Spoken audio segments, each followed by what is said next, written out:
Okay, good morning. Good morning. Baridi kiuchapa mundi.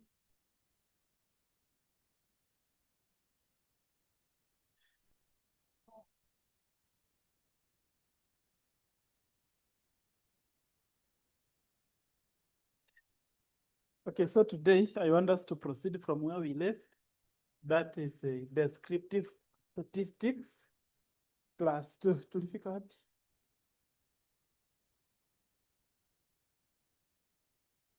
Yeah.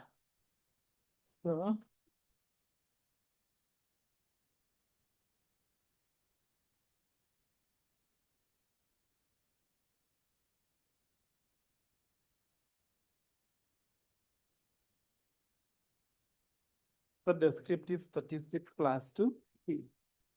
Now in this class we shall be starting from the median. Okay, maybe just a recap. Last week we did descriptive statistics class 1, and under class 1, the main formula there was the formula of finding the mean. How do we get the mean? We said when the question just says that find the mean, we assume that that mean is arithmetic mean. Now, how do we find the mean? How do we find the mean of a grouped data? We said that we take the summation of fx divided by summation of f. So that is the formula of finding the mean of a grouped data. Now, number 2, we go to median. Number 2, we go to median. Now, in layman's language, what is median? What is median? We say median is the middle number. No. Yeah, median is the, is median the middle number? Yes, median is the middle number. Now, right? This is a value which subdivides data. This is a value which subdivides data, which subdivides data into two equal parts.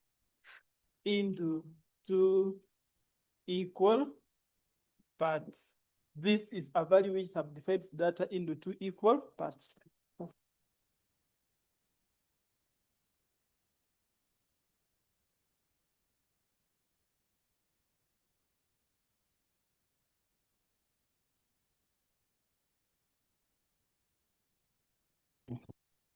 So this is the value that divides data into two equal parts. Another point, when the data is ungrouped, when the data is ungrouped,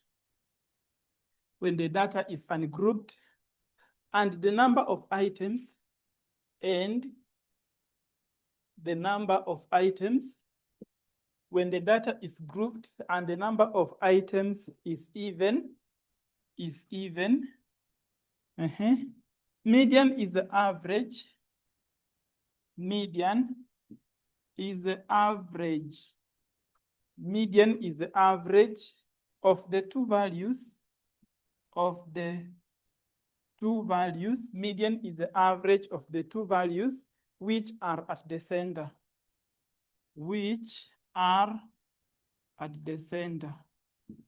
Median is the average of the two values which are at the center. Now, take an example. Assuming I give you a cut today, out of 30, hata samlifanya cut. Cut ya last week. Na nilisikia kuna msichana brown alikuja na akatoroka fanya exam. Alikuwa na Joy, ulikuja last week? Nilishuku kama si Joy. Sawa. Kati mlifanya. Unaweza pata ngapi? Unaweza pata 24. Na 28. 20.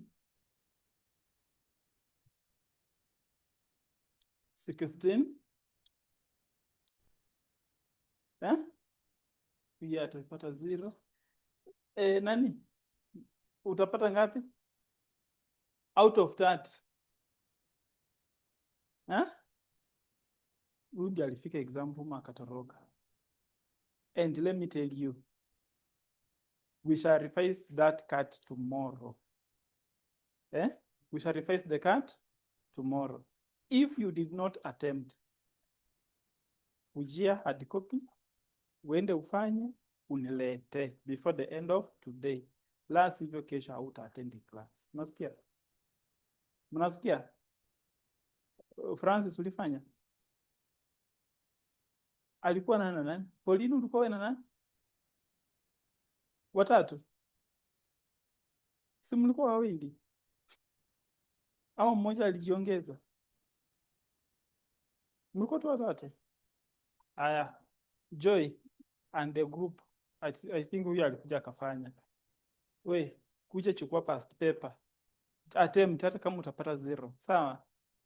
La sivyo kesho usikuje shule. I don't negotiate with terrorists. So come attempt. Hata kama utapata 0-1, but I will only revise with those who attempted the cut. Unasikia? At least huyu alikuja late na hakuja akachukua akafanya. Sijui kama alikopi ama hakukopi, sijui. But at least you attempted. Just come and attempt. Attempting the cut is very, very important. Unasikia Christine? Aya, unaweza pata ngapi? 25. Uko sure? Walai sidhani. Yes, Dani. Unaweza pata ngapi? 20. Christine, hapa kama nimekupea mingi, nikupea 16. Nimulete? Wow, tabisi na kuletea. Na attempt ulete. Ukifikisha 24. Ama umesema 20? 25. Nakubaya lunch leo. Let's proceed. Now, we said that when the data is ungrouped and the number of values is even, median is the average of the two values which are at the center. Now, first of all, when we are dealing with ungrouped data, arrange this data in ascending order. So, what is the smallest number? Smallest number is 0. So, tutakuwa na 0. Number 2 ni 16. Next is 16 again. Then 20 mara mbili, then 24, then 28. That is the, okay, this is the data. Now median, tumesema is the middle number. Now tuna cancel hii na hii. Tuna cancel hii na hii. Tuna cancel hii na hii. So the middle number is 20. So in this case, median is 20. Now we only do this if the number given is odd. What if the numbers are even? Assuming tuongeze mwingine anapata 22. Tukiongeza wa 22 inamaanisha nini? Tutafika kwa 20, then si hapa kutakuwa na 22, then 22. Si ndio?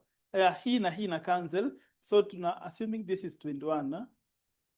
Assuming 1 is 21. So tutabaki katikati na 20 na 21. Now to get median, we say that we take the average of the two values. So we take 20 plus 21, then we divide by 2, we get 20.5. Are we okay? Yeah, that is how to get what? That is how to get median in case we are dealing with ungrouped data. What if we are dealing with a grouped data? When we are dealing with a grouped data, we use the formula. And the formula of getting median, now median is equals to, we take the lower class limit plus n over 2 minus cumulative frequency. We multiply by tably, then we divide by f. So that is the median formula of finding median of ungrouped, median of a grouped data. Now where what is LCL? What is LCL? LCL, this is the lower boundary. This is the lower boundary of median class. This is the lower boundary of the median class. LCL is the lower boundary of the median class. Now, how do we identify the median class? We say that median class, the median class is where n over 2 is found. Median class is where n over 2 is found. Then what is the meaning of n? N in this case is the sum of the frequency. This is the sum of the frequency,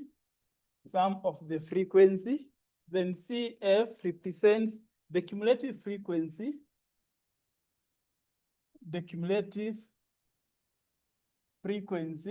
This is the cumulative frequency of the class. Cumulative frequency of the class above the median class. Above the median class. The median class is the cumulative frequency of the class above the median class. Then F, it represents the frequency of the median class, is the frequency of the median class. Then W represents the width of the median class, width of the median class. So those are the abbreviations. So that is all about median. We go to number 3, which is mode. Number 3, which is mode. Copy.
Okay, hopefully you are through. Let's go to mode. Mode, we say that this is the value, right? This is the value that has occurred the highest number of times. This is the value that has occurred the highest number of times. This is a value that has occurred the highest number of times in a set of data. In a set of data. This is the value that has occurred the highest number of times in a set of data, full stop. When the data is ungrouped, when the data is ungrouped, when the data is ungrouped, mode is identified. Mode is identified. Mode is identified by inspection. Mode is identified by inspection. When the data is ungrouped, mode is identified by inspection. Now, let's look an example of this data. See 21 ilikuwa 20 initially. Now, assuming you have been given a data like this, now then they say that find the mode. Now mode, we say that this is the most appearing. So when the data is ungrouped like this, mode is identified by inspection. So you just look at or observe at this data, then you identify the number that has occurred the highest number of times.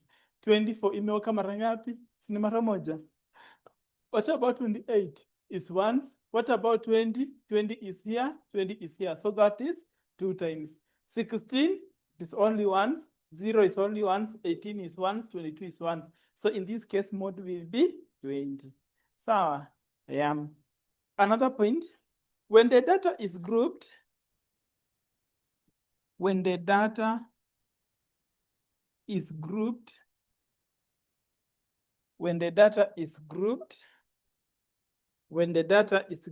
comma, mode can be obtained using a histogram or a formula. Mode can be obtained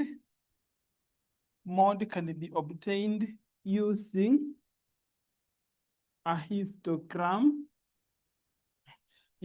Mode can be identified using a histogram or a formula.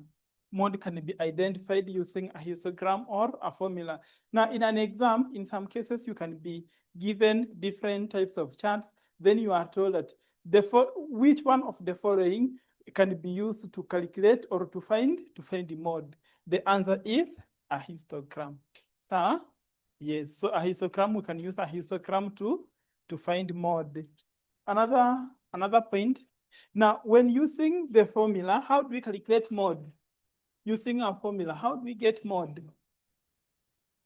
Now, using a formula, mode, we take the log class limit plus F2 divided by F1 plus F2.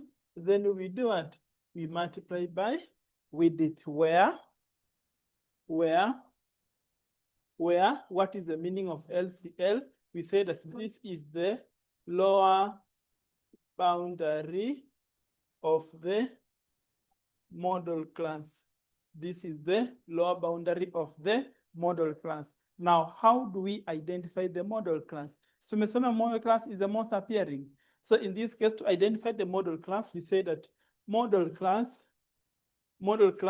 is the class with highest frequency. Model class is the class with the highest frequency. Then what is the meaning of F1? We say that this is the frequency above the model class, is the frequency above the model class. F2, this is the frequency below the model class. Then as usual, W represents the width of the model class.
Are we through? Okay, so that marked the end of measures of dispersion. No, not measures of dispersion, but measures of central tendency. Let's do a calculation before we go to measures of dispersion. Take the past papers.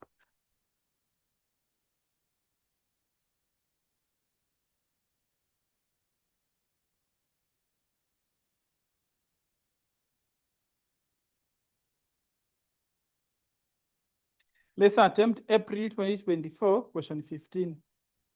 April 2024, question 15.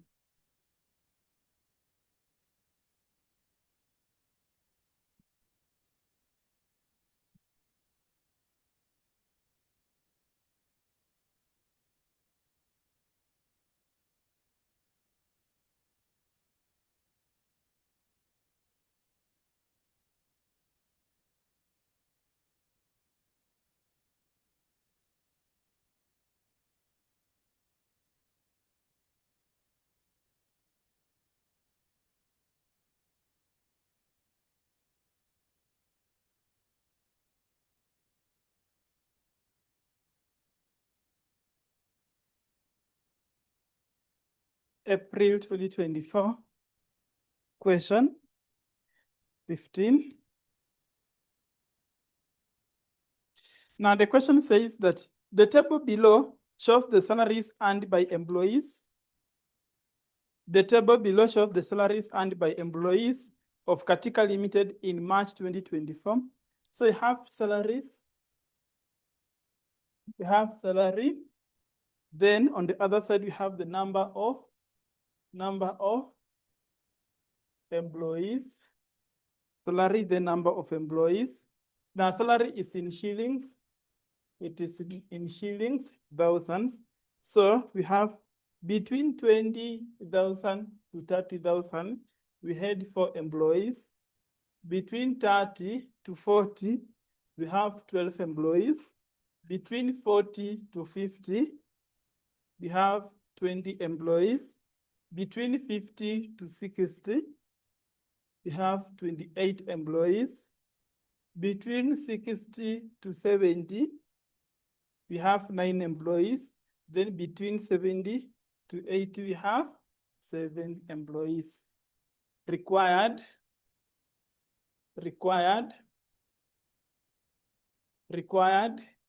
calculate the mean salary of employees. Number 2, the median salary.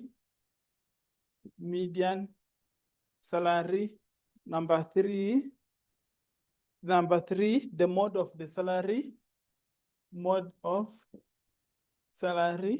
Then number 4, we have standard deviation. Then finally, we have coefficient of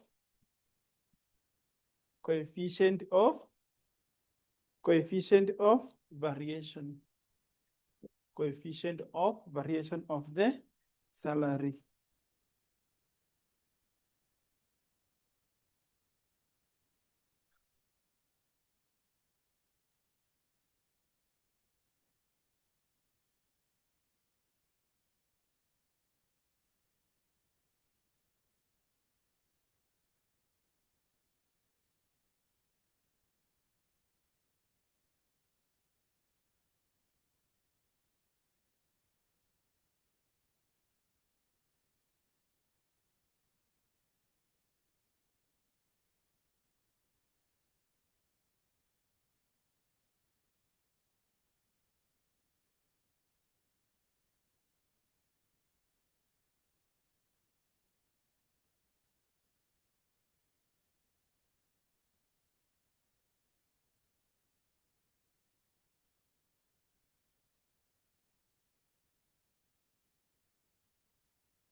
Are we through?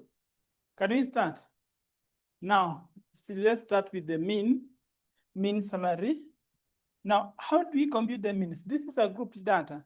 How do we compute the mean? To get the mean, we take summation of fx divided by summation of summation of F.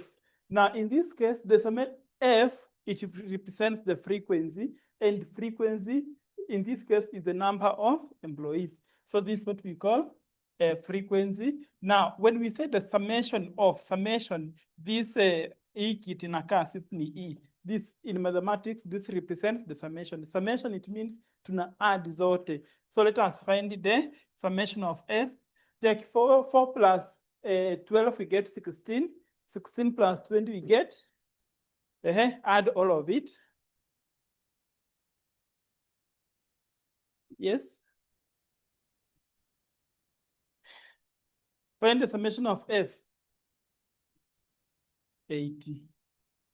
Then, so to connect summation of F, hapa juu ni Fx, which means we have to come up with the values of, the midpoint, and midpoint is what we call X. Now midpoint, as the name suggests, midpoint is ni katikati.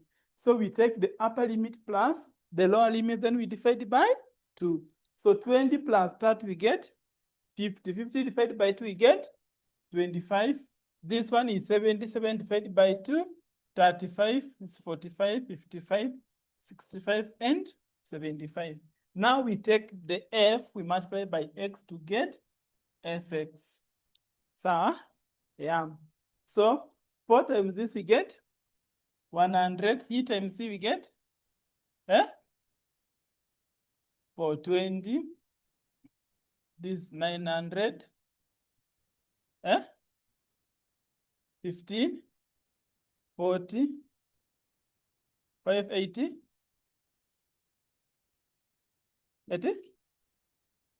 Now find the summation of Fx. Find the summation.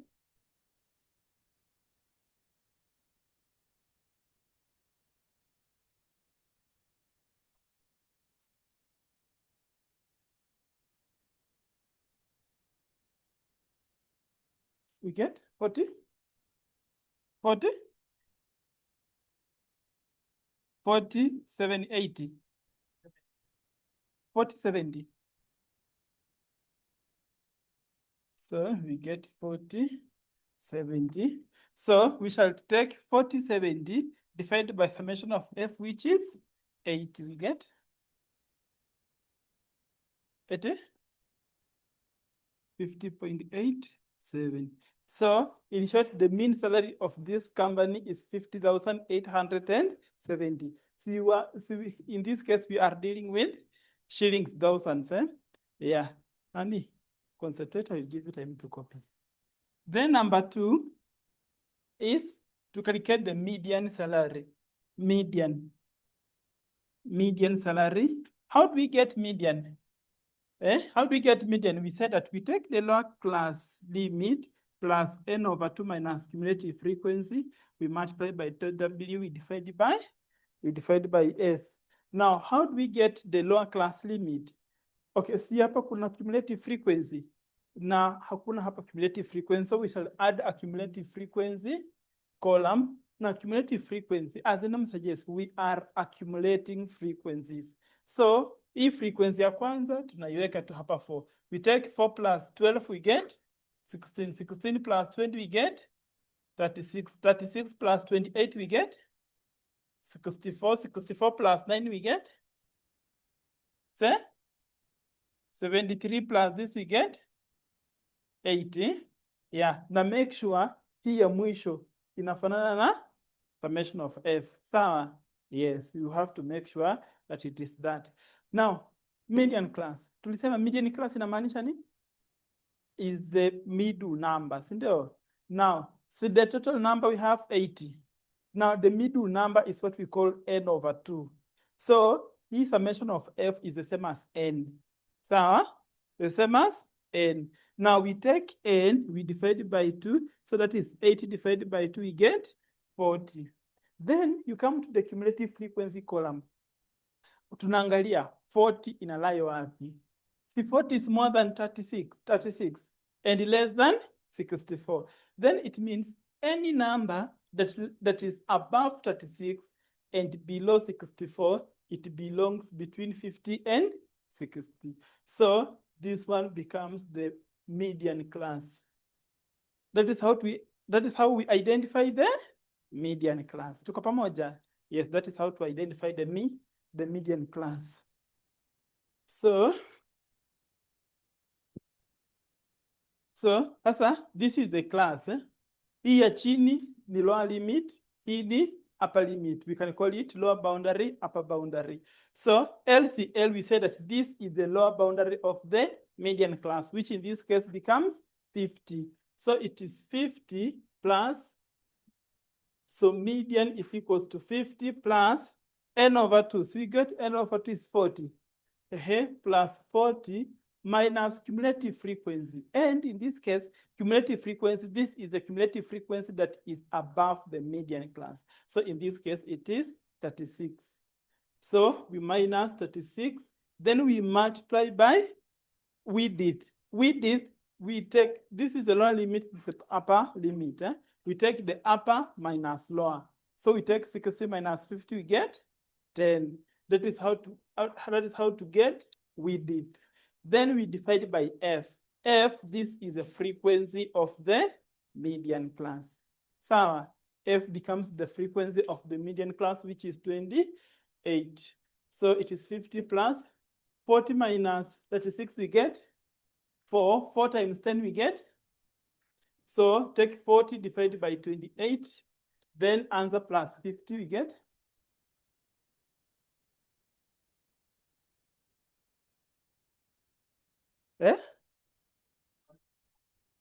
So you take 51.443.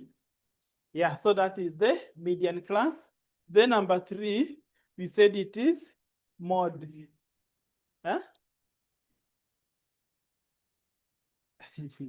Now, we say that median is a lower class limit plus n over 2 minus cumulative frequency times f divided by f.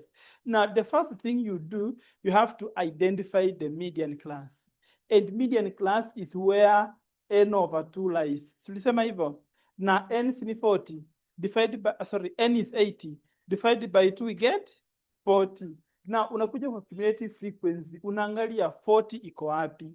40 is above 36, but below 64. Now, any number that is above 36 and 36, any number that is above 36, that is 37 kuendelea, up to 64, it lies in this column. Unaona, tungepata n over 2 is 65, ingekuwa kwa hii column. So 65 is above 64. Yes. So this becomes the median class. So that is how we identify the median class. Model class. Yes. Haiwezi. But ukipata 40 yenyewe exactly, assuming this is 40, tungetumia hii. Sawa? The lower boundary. Hizi za chini, hizi za huku ni lower, alafu hii ni upper. Sawa? Yeah. Now let's go to mod. Mod, we take the lower class limit plus f2 divided by f1 plus f2, then we multiply by width. Now, first thing, we have to identify the model class. How do we identify the model class? We say that mod is the most appearing. See, in layman's language, mod is most appearing. Now, to identify the model class, we say that this is the class with the highest frequency. Tunakuja kwa frequency column. Tunaangalia class iko na highest frequency.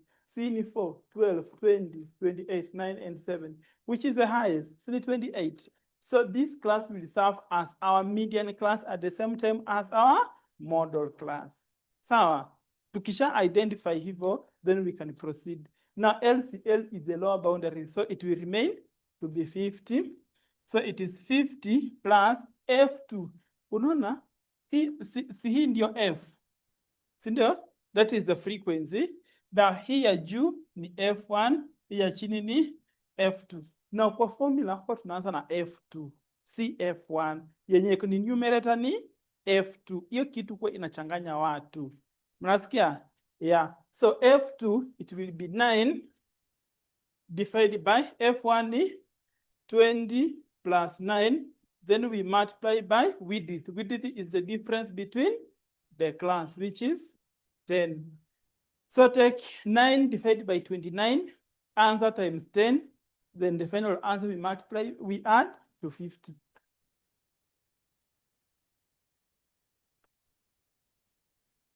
That is 53.1. So that is it. Hizo zingine standard deviation and coefficient of variation hatujasoma. Copy. Eh? Midpoint.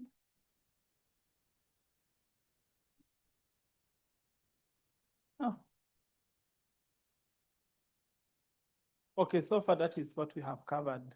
Copy before we go to measures of dispersion.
Are we through?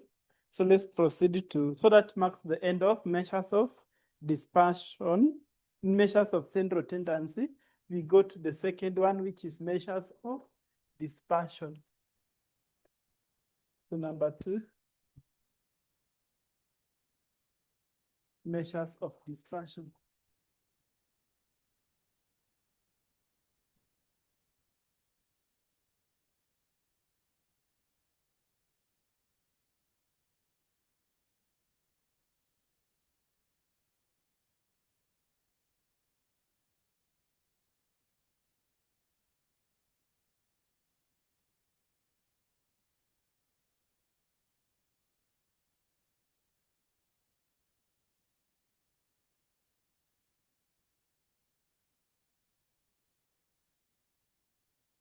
Now, right, these are used to determine,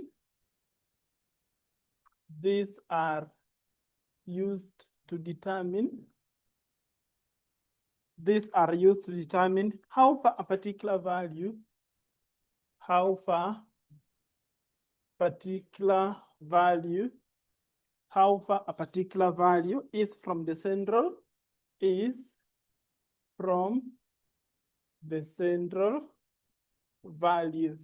These are used to determine how far a particular value is from the central value. Now, let me go and let me go straight to give you the formulas of some of the things you might be,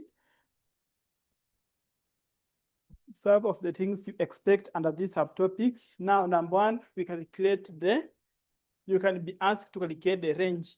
Now, range, this is just the difference between the maximum point and the minimum point. So, right, range is equals to the maximum value. This is the maximum value minus minimum value. Range is the maximum value minus minimum value. Number 2, we calculate the variance, and variance is abbreviated as that. Now, variance, it has 2 formulas. It depends with the type of the data you have been given, whether the data is grouped or non-grouped data. Now, in case of ungrouped data, to get variance, we take the summation of x minus x bar, then we square, then we divide by n. So we use this formula in case the data given is ungrouped data. So we use that formula in case the data given is ungrouped. So you can do a illustration. We can do a illustration before I give you the formula for using grouped data. Now, illustration. Find the variance of the following data.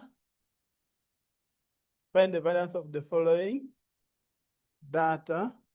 Find the variance of the following data. Now, mulisema kati mtapata nini? Ulisema utapata nini? 12 na ukufanya. Number 2. Eti? 17, reduce. 28, ndio hukufikisha. 20. 16. Okay, let's just use this. Now, assuming this is the data. Now, the formula is solution. Msikize before mwandike. Tumesema variance, we take x minus x bar, we square root, we find the summation, then we divide by n. So this is the mean. X bar is the mean. So first of all, we have to find x bar. Now, how do we get the mean of ungrouped data? So this ungrouped data, how do we find the mean? We say that we sum the values, then we divide by n. So to get x bar, we say that we take the summation of the values of which these are x values. So we take the summation of x, then we divide by n. What are some, okay, how do we sum x? So we just take 12 plus 17 plus 28 plus 20 plus 16. Then we divide by, we have how many students? 1, 2, 3, 4, 5. So we divide by 5, we get 18.6. Yeah, so this is the mean. Now, then kwa formula wanasema ni x minus x bar. Na x values hizi ndizo x values. So x values we have 12, 17, 28, 20, 16.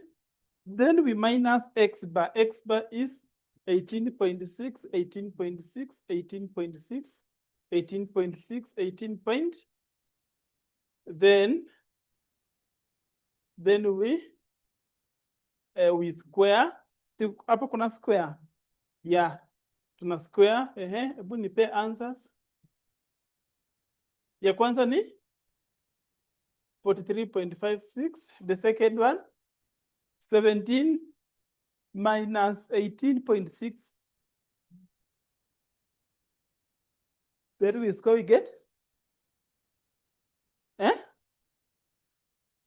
2.56. Then 28 minus 18.6 at 88.36. 20 minus 18.6. Then we square it. 81. Mkoshwa ni 1. 1.96.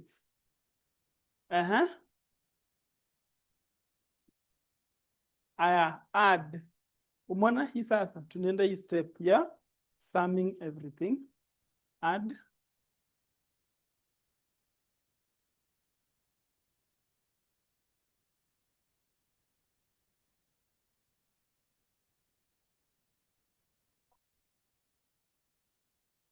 $143.2. Then, so to get the standard deviation variance, we take here juu. Here just tumepata ni 143.2. Then we divide by n. N is the total number. So we have 1, 2, 3, 4, 5. So we divide by 5. Tunapata nini? 28.64. That is how to find the variance given ungrouped data. Given the ungrouped data. Copy.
Now let's proceed. So that is how to find the variance in case we are dealing with a grouped data. What if we are dealing with a grouped data? Now to find the variance, when we are dealing with a grouped data, msikiza chini kuandika na muangalie. Do you remember the formula of finding? By the way, hii formula ni mrefu, usipotumia ujanja utashika. Unakumbuka formula ku find mean? How do you find mean? We said that we take the summation of fx, we divide by summation of f, si ndio? Andika mara mbili. So minus summation of fx divided by summation of f. The second one, we square everything. The first one, we only square the value for x. As simple as that. Andika formula mean mara ngapi? Mara mbili. Ya pili, you square everything kutoka juu hadi chini. Ya kwanza, you only square the value of x. Sawa? Yeah, that is how to get. So this is in case of a grouped data. In case of ungrouped data, we use this one. Copy.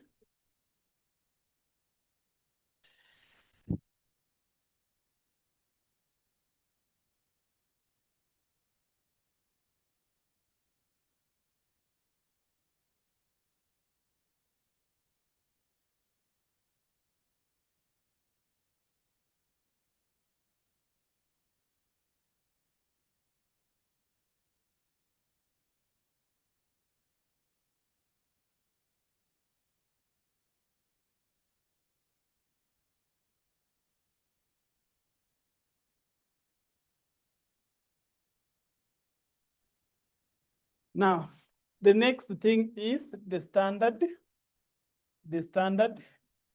deviation. And the standard deviation is abbreviated as, this is the abbreviation of standard deviation. Do you see the relationship between the standard deviation and the variance? So to get the variance, we square the standard deviation. Now, how do we get the standard deviation? Then it means we square root, so we shall just square root the variance. So for example, to get the standard deviation in case of a grouped data, tulisema tunaandika formula ya mean. So the mean is summation of fx divided by summation of f minus summation of fx divided by summation of f. The second part, we square everything. The first part, we only square the value for x. Then we do what? We find the standard deviation. That is how to get the standard deviation when we are dealing with a grouped data. For ungrouped data, to get the standard deviation, tungechukua to hii 28.64, then we find it there. So, yes, that is it.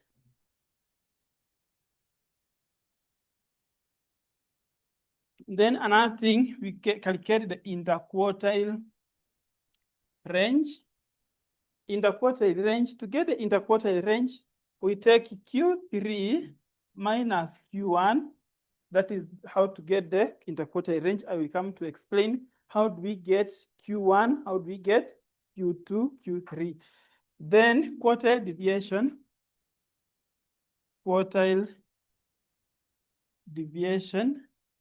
To get quartile deviation, we take Q3 minus Q1, then we divide it by 2. Then next is coefficient of quartile deviation. Now to get this, we take Q3 plus Q1, then we divide by Q3 minus Q1. Then the very, very important, another important aspect is to calculate the coefficient of variation. Coefficient of variation to get which is abbreviated as CV. Now to get the coefficient of variation, we take the standard deviation, we divide by the mean, then we multiply by 100%. We take the standard deviation, we divide by the mean, then we multiply by 100%. That is how to get the coefficient of variation.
Are we through?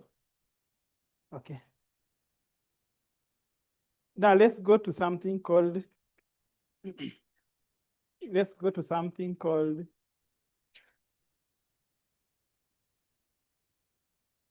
measures of partition. Measures of partition.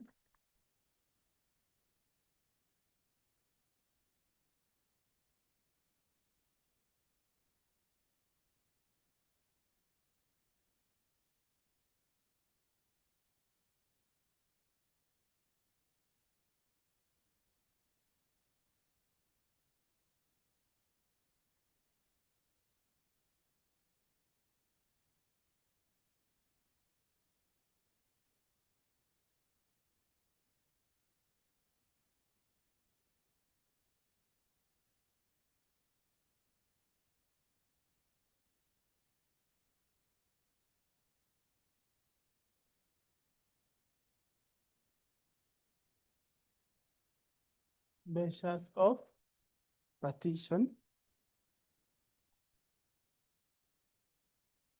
Okay, right. These are measures that subdivide.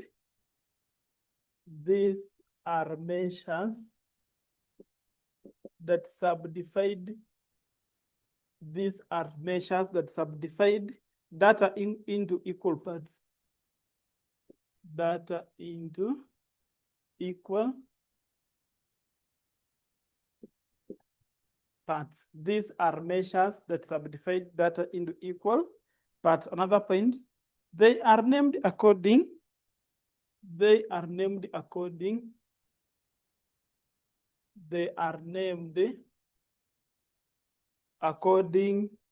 the number of parts. According to the number of parts. They are named according to the number of parts the data is subdivided into. The data is subdivided into. They are named according to the number of parts the data is subdivided into. Now, we have three types. Number one, we have quartiles. Then, quartile kuna hapa ka R. Number two, we have deciles. Then number three, we have percentile. Number one, we have quartiles, then deciles, then percentile.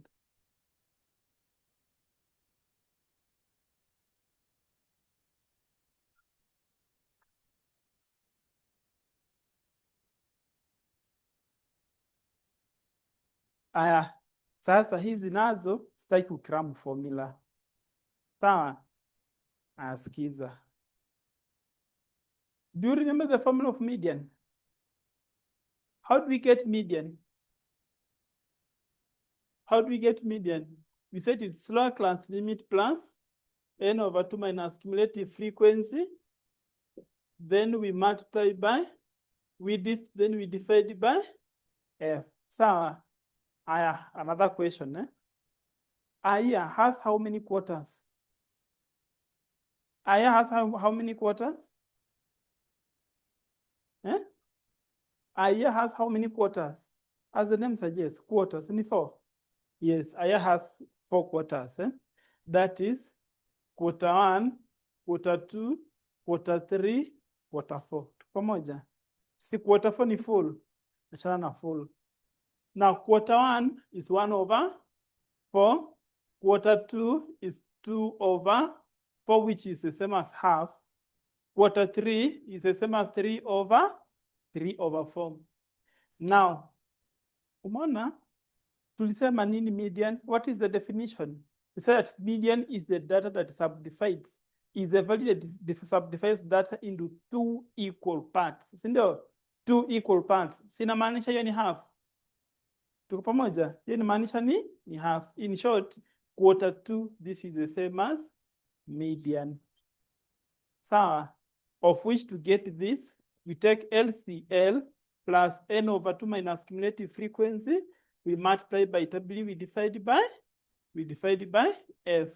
Now, to get quarter 1 and quarter 3, Nani anaatenda hapa online?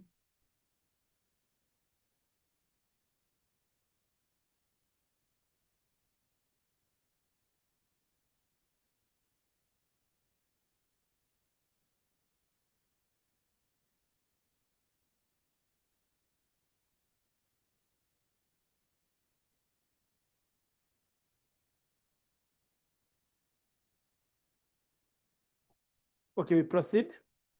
Now to get the two, so quarter 1 na quarter 3 ndio. Tumesema quarter 2 hatuna shida, we use the formula of median. Hata hizi, just write the formula of median. So it will be lower class limit plus n over 2 minus cumulative frequency times width divided by f. Now the only thing that will change, c ni 1 over 4. Umeona hii ilikuwa 1 over 2. Ebu, si 1 over 2n is the same as 2n over 2. It's the same thing. Now, in this case, quarter 1 ni 1 over 4. So it will be n over 4 or 1 over 4n. Sawa. So this is the only thing that will change. Usikram formula. Na hii quarter 1 sometimes huwa inaitwa lower quartile. So tuko na two types of, okay. So tuko na lower quartile na upper quartile. Lower quartile ni quarter 1. Upper quartile ni quarter 2. Si hiya katika tunaitwa median. Yes. Na hiya number 3, hiya quarter 3, it will be LCL plus n over 2 minus cumulative frequency times width divided by f. The only thing that will change is here. So this is 3 over 4. This is the same as 3 over 4n.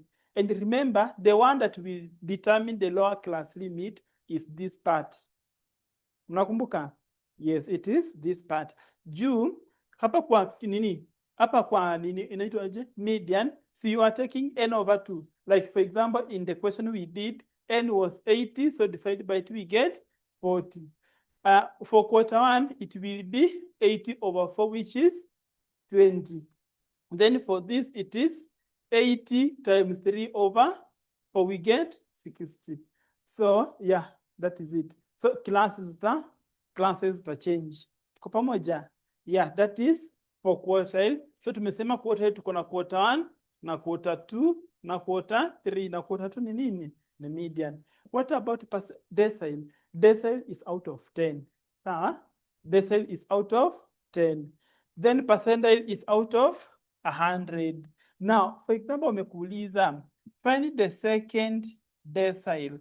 Second decile is 2 over 10. So the formula will be lower class limit plus hapa kwa n over 2, which I replace with 2 over 10 n minus cumulative frequency times w divided by f. That is it. Sawa? Yes, so hapa itakuwa 2 over 10 n. Percentile the same. Wakisema find the 60 percentile. Find the 60 percentile. So it will be lower class limit plus 60 over 100 n. So then everything remains constant. That is how to get the measures of partition. For example, hii quarter 3. Nimeonyesha sasa vile unapata quarter 3 na quarter 1. Yeah. So that is it. Mtaandika kweli? Ama mtaelewa tu? So the most important thing to know is quartile is out of 4, decile is out of 10, percentile is out of 100.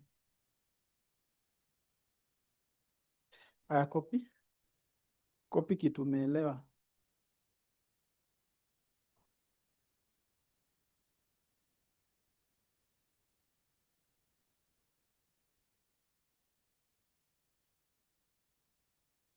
Then you take the past papers. Ama tumalizie hiyo swali tulifanya. Hiyo swali tumefanya saa kuna place ya standard deviation na coefficient of variation tulikuwa tumeacha. Tunaweza malizia.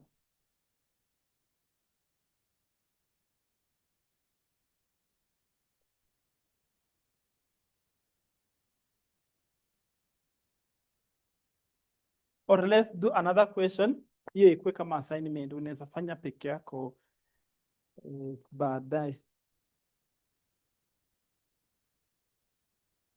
Okay, let's attempt December 2023 question 31 to 35. December 2023 December 2023, question 31 to 35. December 2023, question 31 to 35.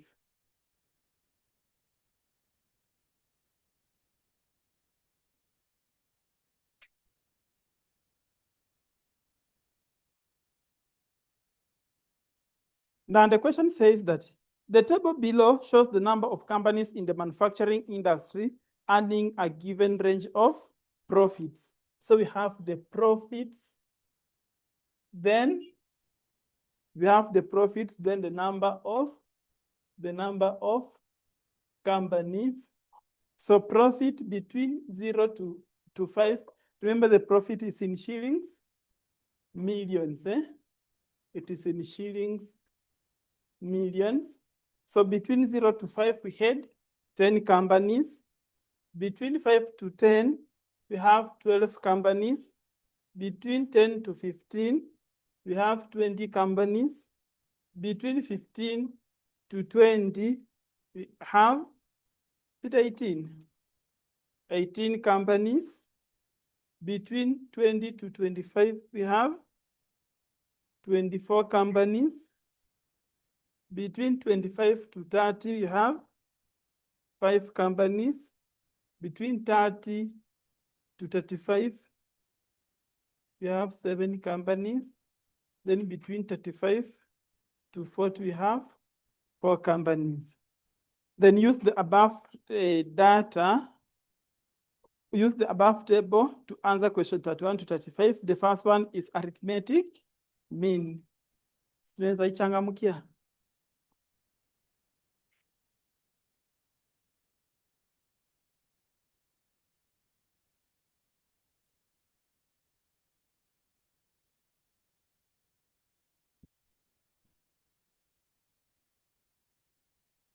So we use this data, number 1, to calculate the arithmetic mean. Now, how do we get the arithmetic mean? We said we take the summation of fx divided by summation of f, sindo? Yeah. Sikizeni tufanye swali. Mko na kerere kuandika nini? So that number of companies is what we call the frequency. Now, first of all, we have to add the value for the midpoint. Now take 0 plus 5 divided by 2, we get 2.5. 5 plus 10, we divide by 2, we get 7.5, 12.5, 17.5, 22.5, 27.5, 32.5, 37.5. Now we find fx. Fx, take the values of f, then we multiply by x. So for example, this one will be 25. 12 times 7.5, we get 90. C250. C250. 18 times 17.5. 350. 24 times 45.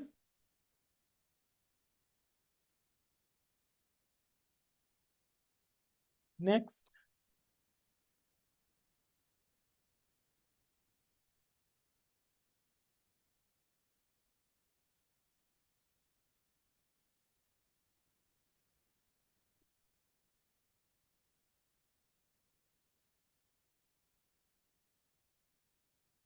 We want 37.5. 227.5.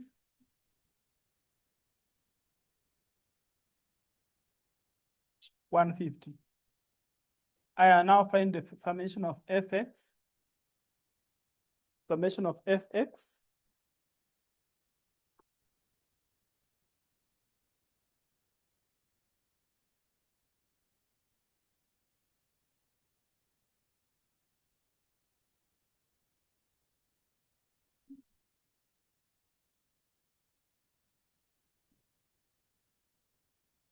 $315.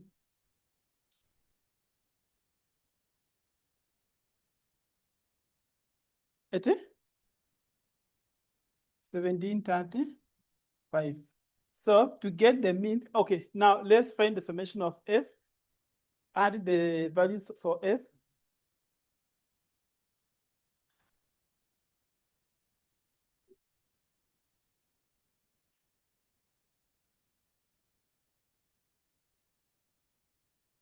Yeah? We get 100. So mean will be 1735 divided by 100, we get 17.35. That is how to get the mean. Number two is to calculate. Number two is the standard deviation. Sindio?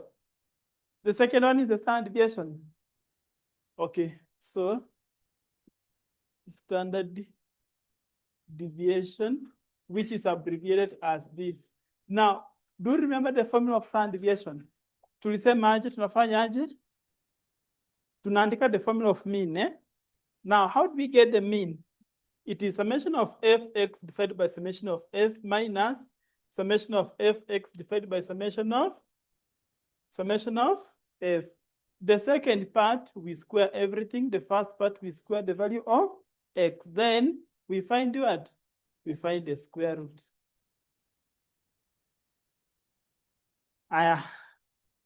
Let's proceed. See, tuko na summation of fx. Tuko na summation of f. The only thing we don't have is fx squared. Sawa? So we shall add a column of fx squared. Now fx squared, kama unataka kwenda shortcut hivi, you have to be so keen. Unaona hii square imechukua only x, haijachukua f. Sawa? So tunachukua x, we square it, then the final answer we multiply by f. Unaelewana? Yes. So take 2.5, square it, the final answer we multiply by 10. 62.5. Next is 7.5, square it, the final answer we multiply by 12. 675. 12, square it, the final answer we multiply by 20. 12.5, square it, final answer times 20, we get 31, 25. 17.5, square it, the final answer we multiply by 18.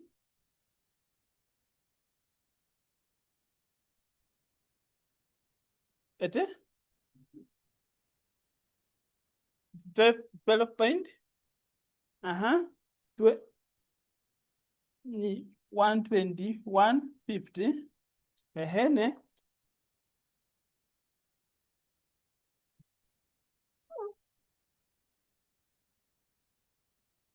27.5, square it, the final answer you multiply by 5, we get?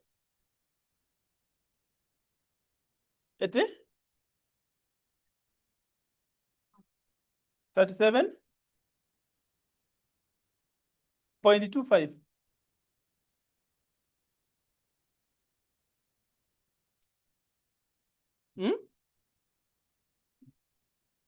At 73.8. At 56.25.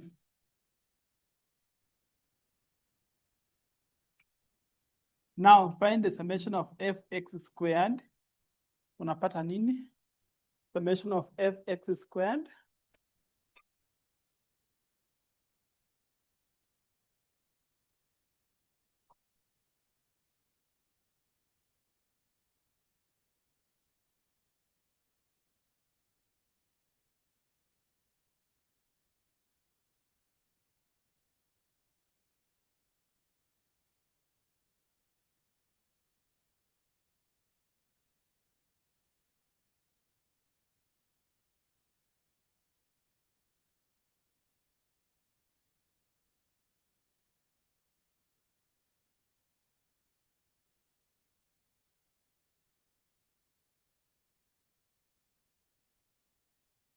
Unapata nini? 38, 38, 38, 30, 38, 32. Point. So that is it. So it will be 38, 32, 5.05 divided by summation of f. Summation of f is 100 divided by 100 minus, umeona hii formula? So this is the mean. E2 ni mean. Na mean tulipata ni 17.35. So you just square the mean. Because when we take summation of f divided by this, we shall just get the mean. Yeah, so just take the mean, then we square it. Alafu, final answer we square root. So hii ni 38.3.2505 minus hii ni ngapi? Hii 17.35 squared, we get ni 301.225. Now take this minus this, then the final answer we do what? We square root.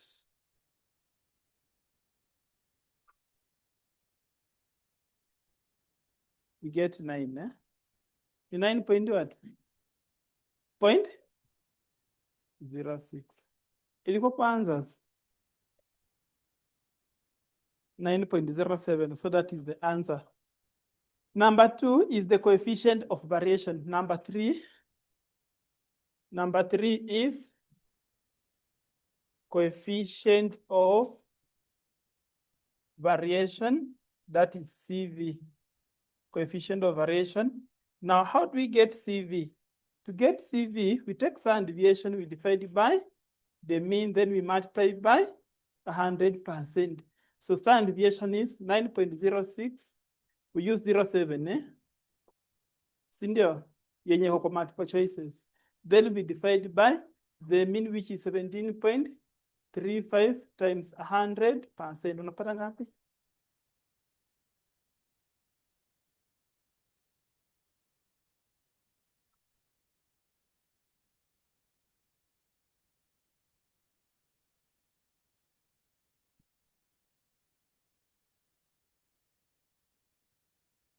$52.28%.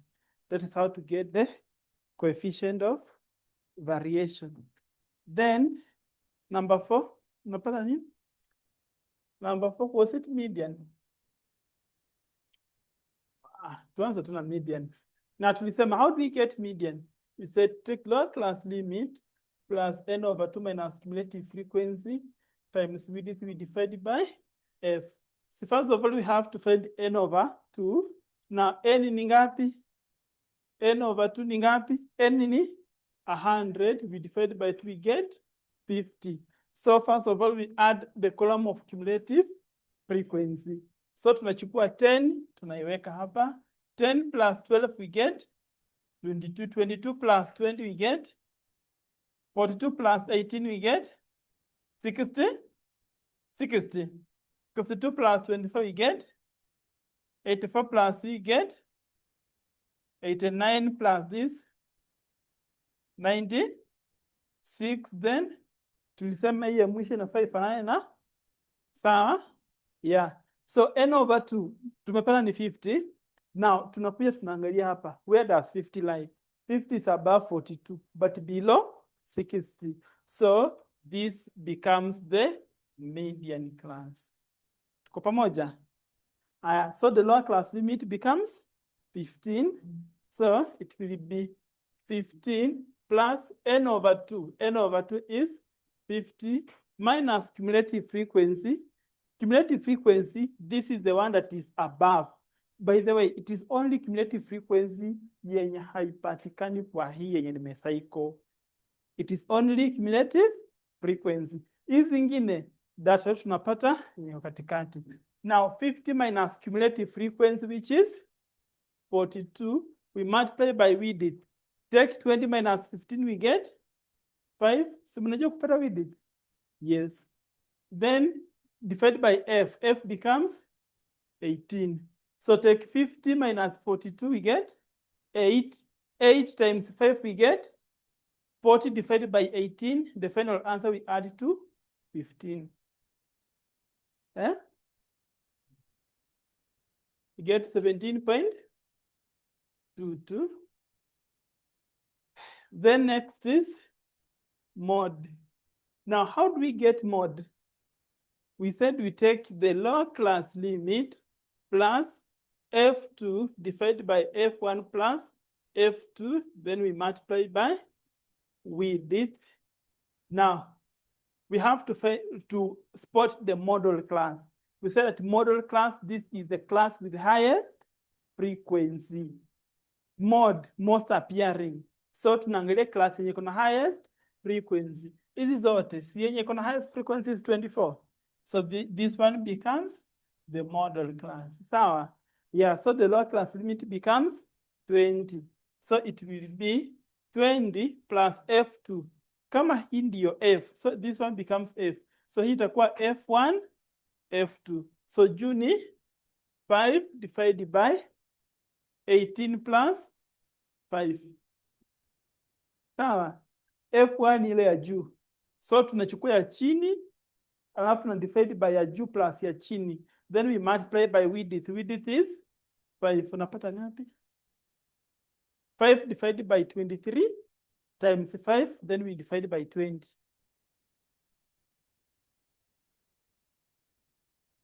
Unapata?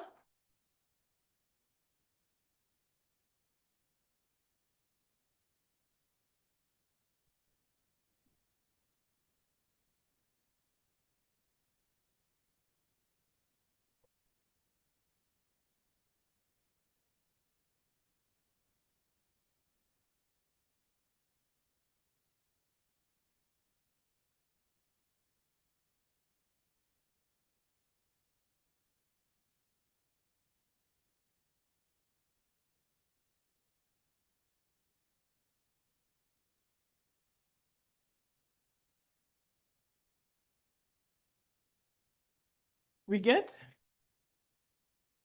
0.09. So we can calculate lower quartile, quarter 1, quarter 2, alafu tufanye ka percentile na tufanye ka decile, si ndio? In that case, we shall have summarized the entire topic. Now, how do we get quarter 1? Na nimesema quarter 1, in some cases, kwa exam, wanaita lower quartile. Inaitwa lower quartile. Sasa wakikuuliza tu, find the lower quartile, hiyo inamaanisha quarter 1. Find the upper quartile, inamaanisha quarter 2. Now, how do we find the lower quartile? We say you take the lower class limit plus, see quarter 1 is 1 over 4. So 1 over 4 is the same as n over 4. As in 1 over 4, n is the same as n over 4. So it will be, it is n over 4 minus cumulative frequency. We multiply by W, we divide by the frequency. Now we have to identify the class, the lower class limit. We have to identify where does this lie? It lies where n over 4 lies. Sawa. Now n is in 100, the summation of frequency. Then we divide it by 4, we get 25. So tunakuja kwa cumulative frequency. Tunaangalia where does 25 lie? So 25 is above 22, but below 42. So this is where the lower class limit lies. Sawa. Yeah, so the lower class limit will be 10. So it is, so itakuwa 10 plus n over 2, which was 25 minus cumulative frequency. We take the one that is above it, which is 22. We multiply by width, which is 5. Then we divide by frequency. Frequency ni 20. Unapata nini?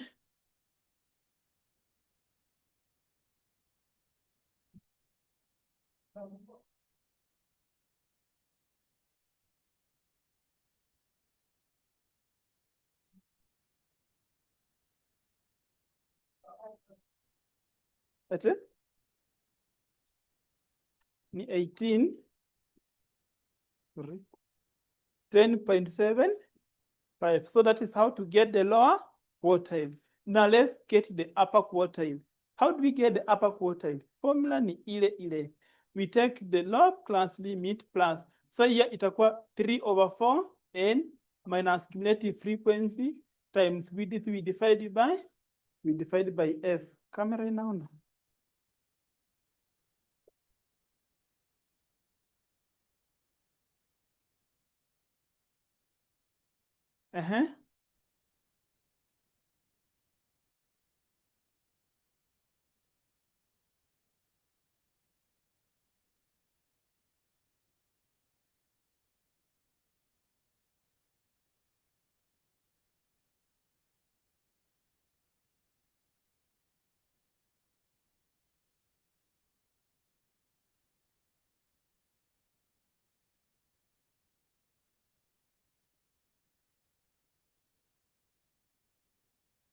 Now let's start. First of all, we have to identify the class. So it's where 3/4 n lies. So itakuwa 3/4 times n, which is 100. So we get 75. So tunakuja kwa cumulative frequency. We check where 75 lies. 75 is above 60, but below 84. So this one becomes the class. Sawa, this one. So the lower class limit becomes 20. So itakuwa 20 plus 3/4 n, which is 75 minus cumulative frequency. The one that is above is 60 times width, which is 5. Then we divide by frequency, which is 24. Unapata nini?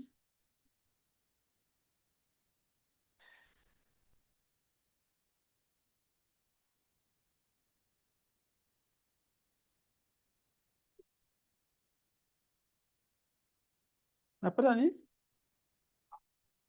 20? 1, 2, 5. That is how to get the upper limit. Sawa? Now, so we can find the 7th decile. We can find the 7th decile. Now, how do we get this? How do we get 7th decile? We said decile is out of 10. Now, 7th decile, we take log class limit plus 7/10 n minus cumulative frequency times width divided by f. We do the same. So, now, what about 90 percentile? 90 percentile. How do we get 90 percentile? It will be LCL plus 90/100 n minus cumulative frequency times width divided by f. Sawa? Yeah. There is one formula sijawapea ya measures of skewness, though hukua rare kuwaletea at ATD level, but kuna siku ni wamewahi leta. Can I give you mkopi? Kama unajua kuandika kufanya hizi, hiyo tu haiwezi kushinda. Now, measures of skewness. The formula of measures of skewness. Measures of skewness. Now, SQ, to mean the measures of skewness, it has two formulas. The first one is we take 3 into mean minus median. Then we divide by the standard deviation, or to get the SQ, we take Q3 plus Q1 minus 2 median. Then we divide by Q3 minus Q1. Sawa? Yeah. Now, see it utatumia kila formula. Ina depend na data umepewa. Unaona ukipewa, the first part, calculate the mean, calculate mode, calculate median, calculate standard deviation. Then next wanakuuliza calculate the skewness. We use the first formula. But kama hapo juu wamesema tu calculate the upper quartile, lower quartile, median, then next is skewness. Then hiyo inamaanisha we use the second formula. Ina depend na maswali umepewa. Sawa? Unaona hapo juu hizo maswali umepewa ndizo zina determine which formula to use. Please cram all of them. Cram all of them. Then so that is measures of skewness. Then lastly, we have measures of kurtosis. Now, how do we get the measures of kurtosis? To get the measures of kurtosis, it is a half into Q3 minus Q1, then we divide it by percentile 90 minus percentile 10. Hii P90 ni hii 290 percentile. Sawa? Then hii P10 inamaanisha percentile 10. Si mnajua Q3 na Q1? Yes, then so it is a half into Q3 minus Q1 defined by percentile 90 minus percentile 10. So those are the only formula we have not touched. Okay, I think we can call it a day.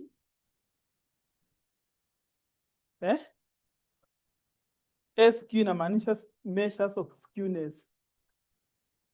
Hii ni Q3 plus Q1 minus 2 median divided by Q3 minus Q1. Sawa. Hii huwa inadina maquartile tu.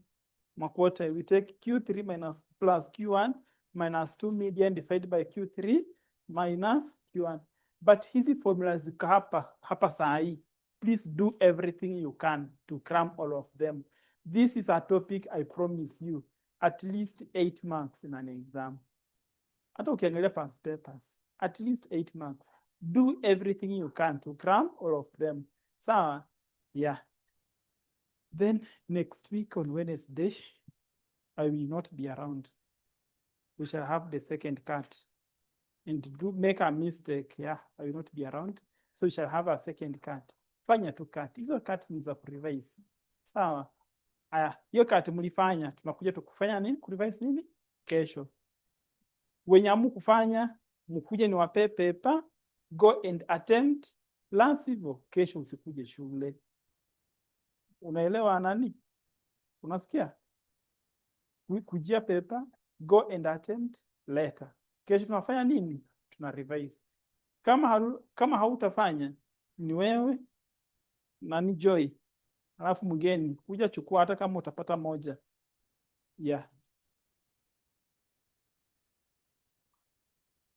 So, we call it a day. Have a blessed day.